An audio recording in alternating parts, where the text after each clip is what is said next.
मैं सपना मित्तल भागवती सरस्वती विद्या मंदिर इंटर कॉलेज मुजफ्फरनगर में जीव विज्ञान प्रवक्ता पद पर कार्यरत हूँ। आज मैं आपको जीव विज्ञान का टॉपिक पढ़ा रही हूँ, बायोटेक्नोलॉजी, जैव प्रौद्योगिकी, प्रिंसिपल एंड प्रोसेस, सिद्धांत एवं क्रिया। सबसे पहले आता है शब्द आता है बायोटेक्नोलॉजी। बायो दो शब्द से मिलकर बना है, बायो और टेक्नोलॉजी। बायो का अर्थ आप सब जानते हैं जीव, है ना। टेक्नोलॉजी तकनीकी।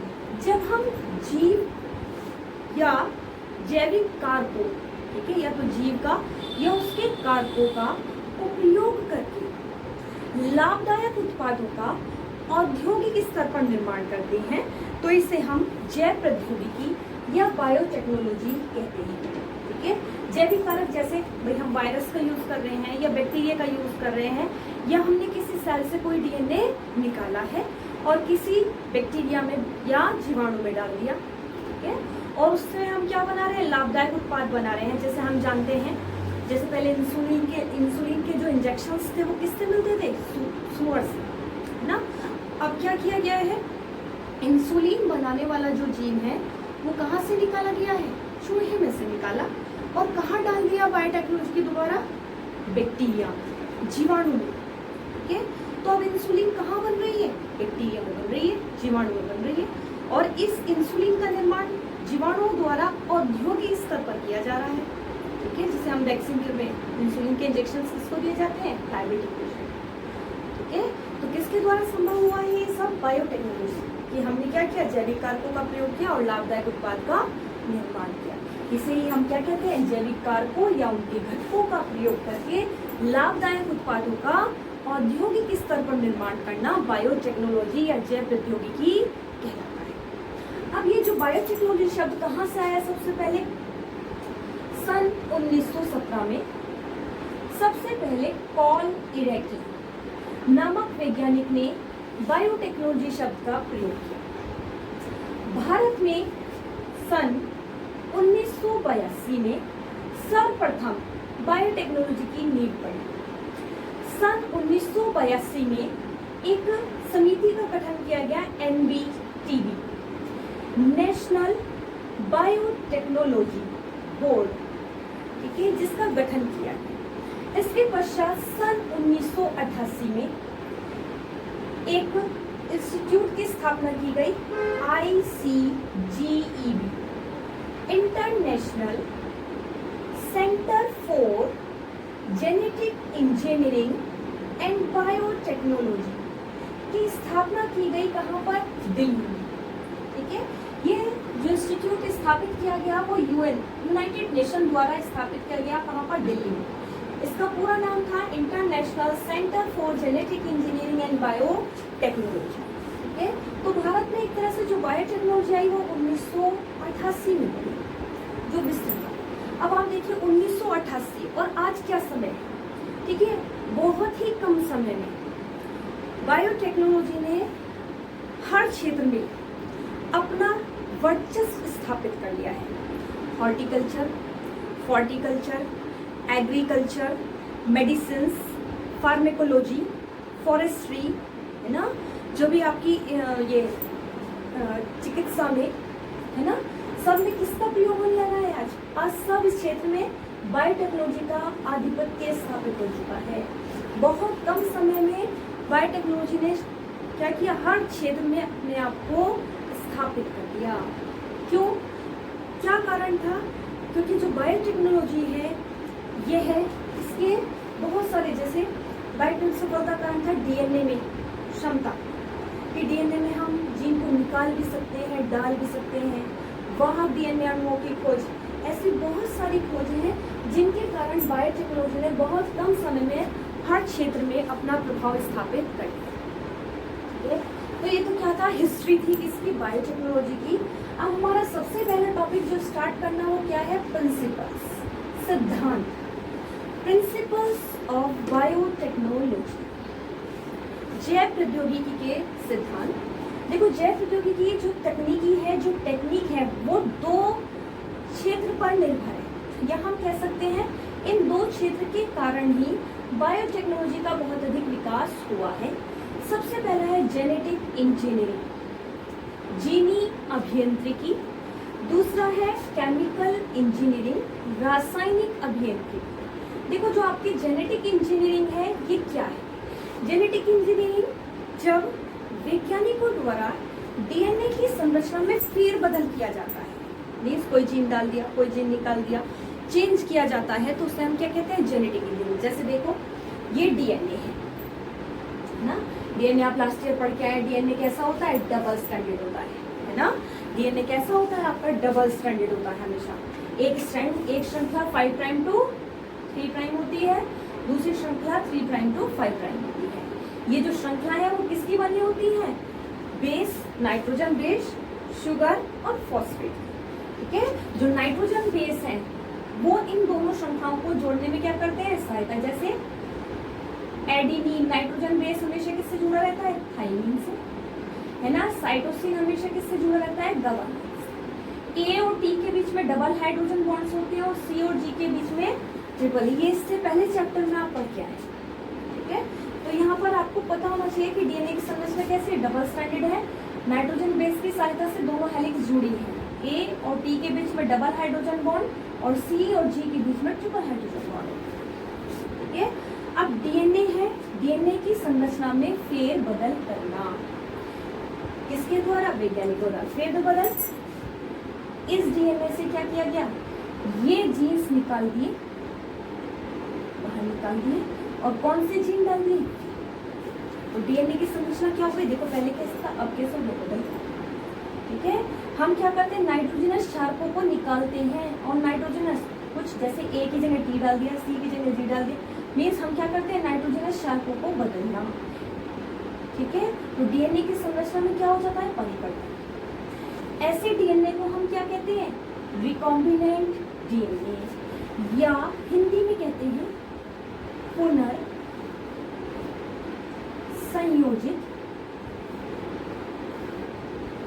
डीएनए। रिकॉम्बिनेंट डीएनए कहते हैं, या इसको हम पुनर्संयोजित डीएनए कहते हैं। इसलिए जेनेटिक इंजीनियरिंग का एक नाम क्या है? रिकॉम्बिनेंट डीएनए टेक्नोलॉजी भी कहा जाता है ना।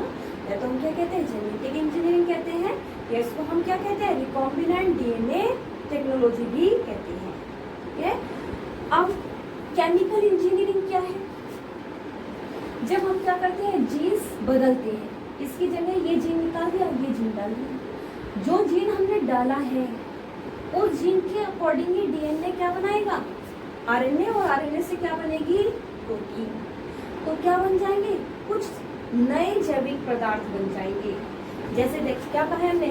इस रिकॉम्बिनेंट डीएनए से जैविक पदार्थों जैसे वैक्सीन, एंजाइम आदि का संश्लेषण करना ही केमिकल इंजीनियरिंग कहलाता है। ठीक है, कि हमने जो डीएनए डाला वो डीएनए सक्रिय होकर अपनी एंजाइम्स बनाने लगे या अपनी प्रोटीन बनाने लगे, तो उसे हम क्या कहते हैं? Chemical engineering.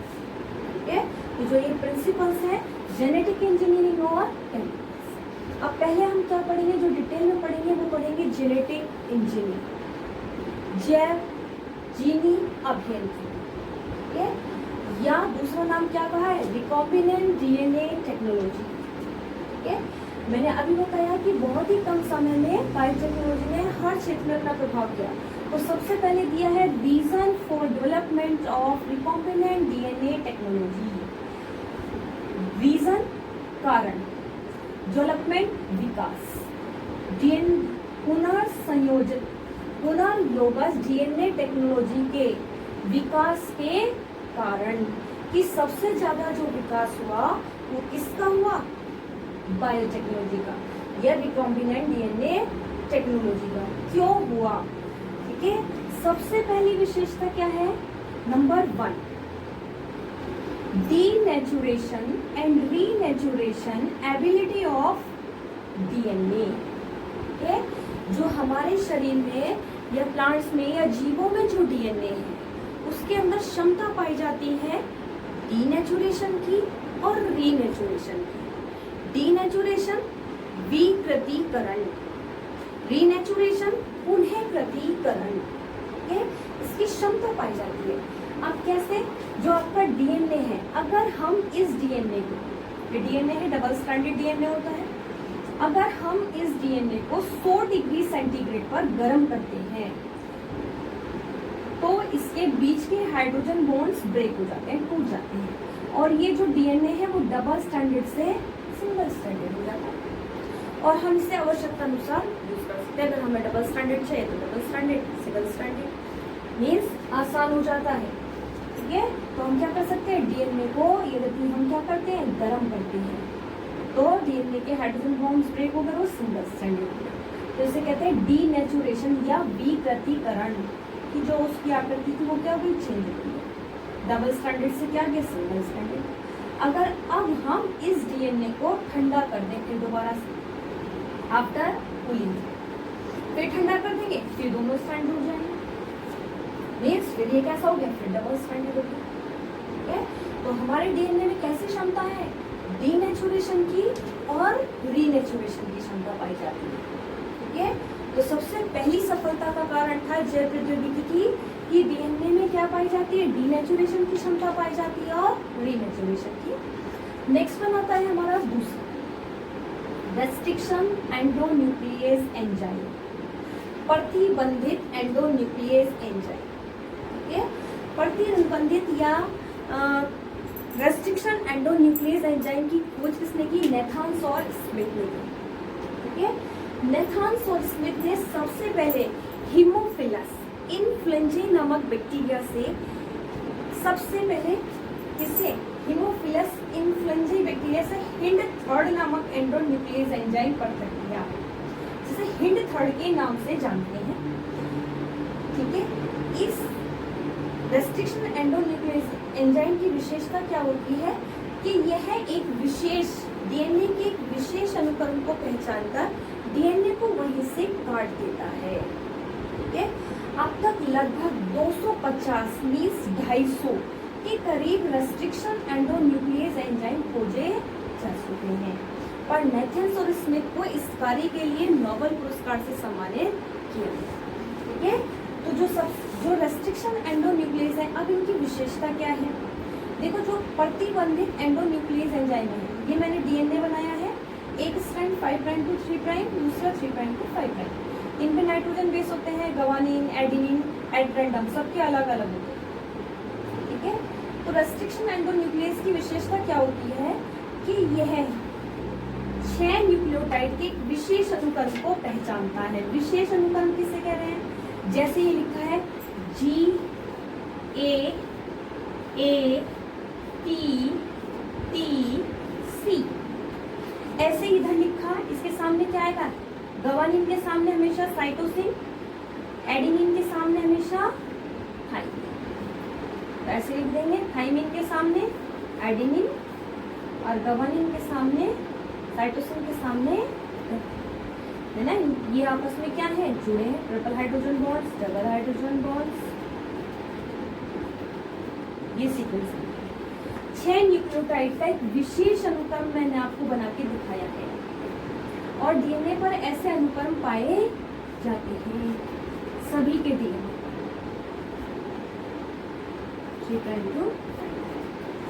6 न्यूक्लियोटाइड का एक विशेष अनुक्रम क्यों कहा है, अगर हम इधर से इसको पढ़ रहे हैं तो सीक्वेंस आती है GAATTC 5 प्राइम टू 3 प्राइम, और इस स्टैंड पे पढ़ो 5 prime to 3 prime GAATTC, same होता है, हमेशा सेम रहेगा।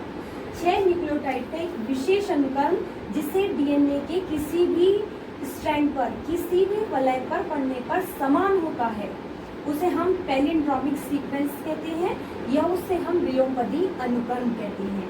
जो हमारे रेस्ट्रिक्शन एंडोन्यूक्लियेज एंजाइम है वो इन पैलिंड्रोमिक सीक्वेंस को पहचानते हैं।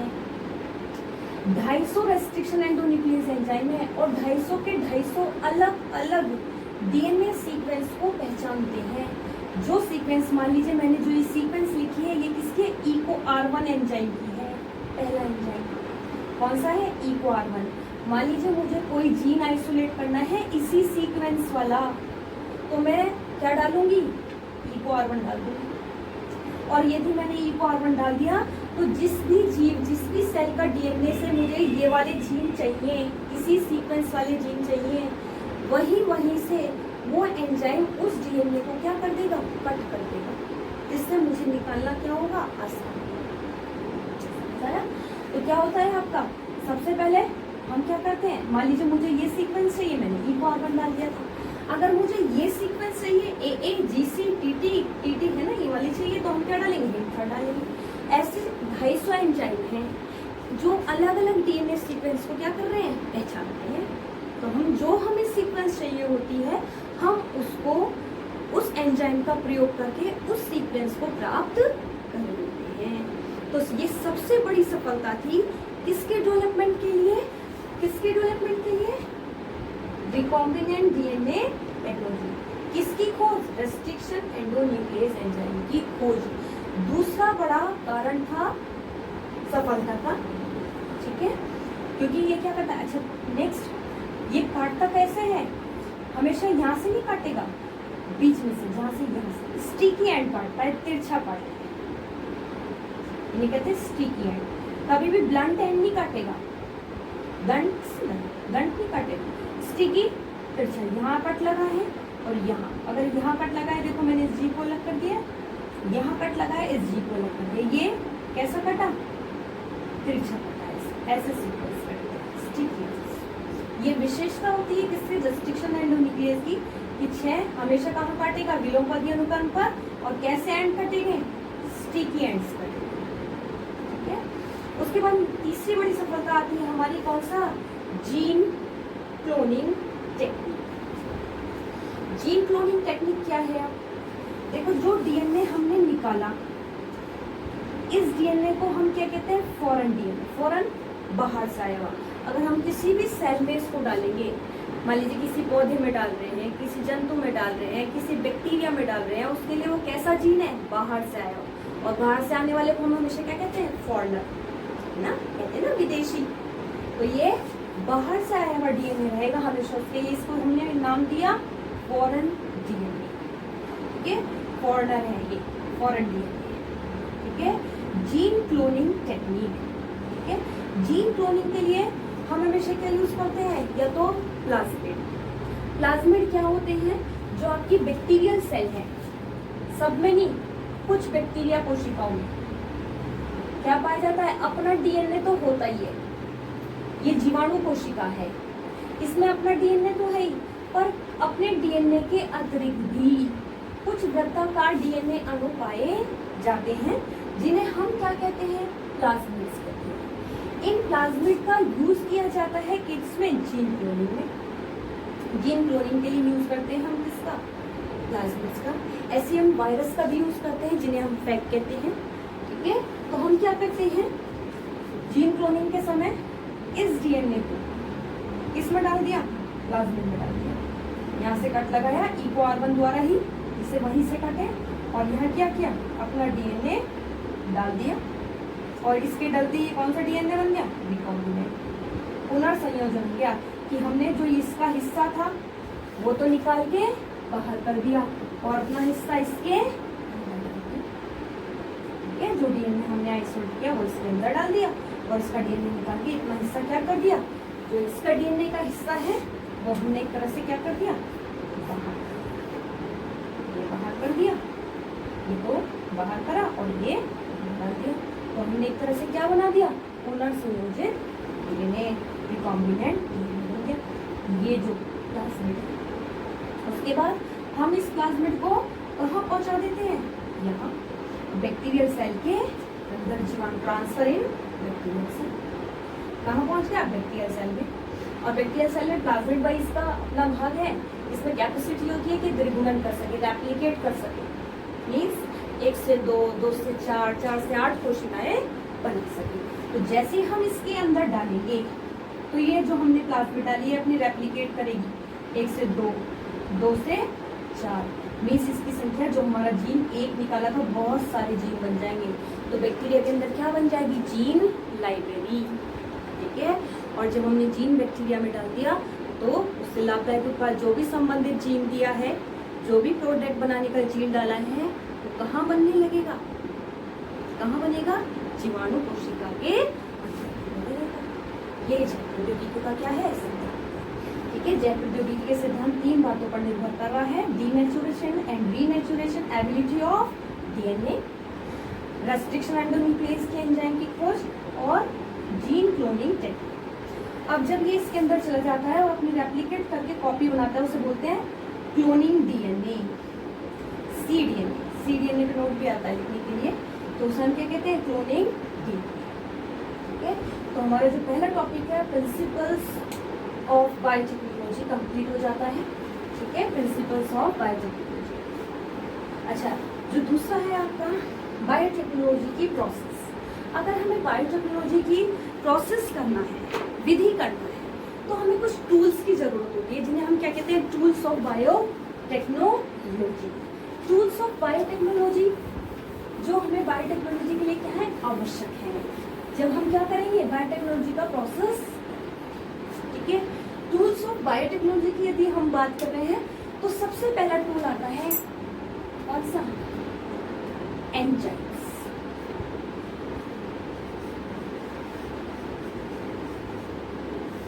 हमें जो बायोटेक्नोलॉजी के लिए एंजाइम्स चाहिए वो सबसे पहला टूल है। ठीक है, एंजाइम्स में हमें सबसे पहले एंजाइम जो सबसे महत्वपूर्ण एंजाइम है कौन सा है? एंडोन्यूक्लियस, जिसकी विशेषता अभी बताई है कि यह क्या करता है?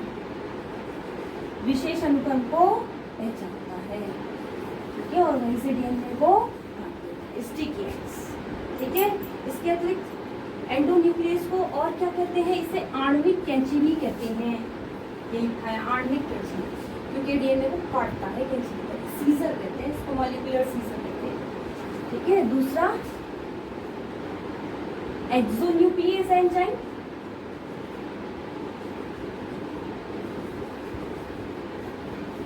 जो डीएनए को बाहर से काटे, बार काटे। ठीक है, कहीं से भी कोई रेस्ट्रिक्शन नहीं है कि यहीं से काटेंगे। ये तो एक्सो। नेक्स्ट एंडोन्यूक्लियस एंजाइम डीएनए को बीच में से ही काटते हैं, पर कोई प्रतिबंध नहीं है कि उसी सीक्वेंस पे काटेंगे। ठीक है, तो हमें टूल्स में सबसे पहले क्या चाहिए? एंजाइम। ठीक है, इसके बाद हमें क्या चाहिए? डीएनए। एक तो वो डीएनए जो हमें डालना है, एक वो डीएनए जिसमें डालना है। ठीक है, तो जो डीएनए हमें क्या करना है? डालना है, उसे पहले किसी ना किसी कोशिका से हम क्या करते हैं? आइसोलेट करते हैं। ठीक है, किसी सेल से, मान लीजिए ये डीएनए फ्रेगमेंट मैंने निकाला है, ये कहीं ना कहीं से निकाला है, किसी सेल से निकाला है, तो वो सेल चाहिए कि उसका डीएनए, उसे कहते हैं आप कौन सा? जो हमारा वांछित डीएनए, डिजायर्ड डीएनए फ्रेगमेंट। तो सबसे पहले हमें एक सेल, एक कोशिका चाहिए कि जिसका डीएनए हम आइसोलेट करेंगे। ठीक है, दूसरा डीएनए हमें चाहिएगा वेक्टर डीएनए। वेक्टर किसे कहते हैं? वाहक। ठीक है, और वाहक हमेशा क्या काम करता है? ले जाने का। ठीक है, जैसे मैंने बताया हमारे डीएनए को सेल के अंदर ले गया कौन? प्लाज्मिड। ठीक है, तो ऐसे हम प्लाज्मिड को ऐसे वेक्टर, ऐसे वाहक क्या करते हैं? यूज करते हैं कि ये हमारे वांछित डीएनए खंड को कहाँ ले जाए? इसी तरह हम वेक्टर, वाहक डीएनए के रूप में वायरस को भी यूज करते हैं, है ना, कि वायरस में डाल दिया किसी, है ना, और उसको जैसे वायरस में डाला और वायरस को किससे इन्फेक्ट करा दिया? प्लांट में, तो प्लांट में पहुंच गया हमारा डीएनए। ठीक है, ऐसे ही बहुत सारे प्लाज्मिड, टीआई प्लाज्मिड, एग्रोबैक्टीरियम टेसियस, इन सब का यूज किया जा रहा है किसमें? बायोटेक्नोलॉजी में। ठीक है, तो नेक्स्ट हमें चाहिएगा वाहक डीएनए, जो हमारे सेल में इसको क्या कर दे? पहुंचा दे। ठीक है, तो पहला टूल हमारा क्या है? ये सब मैं क्या बता रही हूँ? बायोटेक्नोलॉजी के टूल्स। अगर टूल्स सीखने के लिए आए, बायोटेक्नोलॉजी के जो प्रोसेस हमें नेक्स्ट टॉपिक पढ़ना है, उससे पहले हम टूल्स की बात कर रहे हैं कि हमें क्या क्या टूल्स चाहिए। ठीक है, इसके बाद एक तो क्या हो गया? डीएनए, और इसके बाद हमें और क्या चाहिए? जो भी आपके इक्विपमेंट्स हैं, एपरेटस है, उपकरण है, जैसे हमें डीएनए जो फ्रेगमेंट्स हैं उनको अलग करने के लिए एपरेटस की जरूरत पड़ती है। किसको क्या बोलते हैं? उसको इलेक्ट्रोफोरेटिक एपरेटस, वो चाहिएगा। ठीक है। ऐसे ही डाइसेक्टिंग माइक्रोस्कोप है ना, तो इक्विपमेंट्स भी आवश्यक है।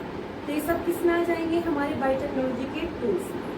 तो आज के लिए काफ़ी है, बाकी नेक्स्ट क्लास में बताएंगे प्रोसेस ऑफ बायोटेक्नोलॉजी या जैव प्रौद्योगिकी क्रिया विधि या जेनेटिक इंजीनियरिंग की क्रिया विधि नेक्स्ट टॉपिक में बताएंगे।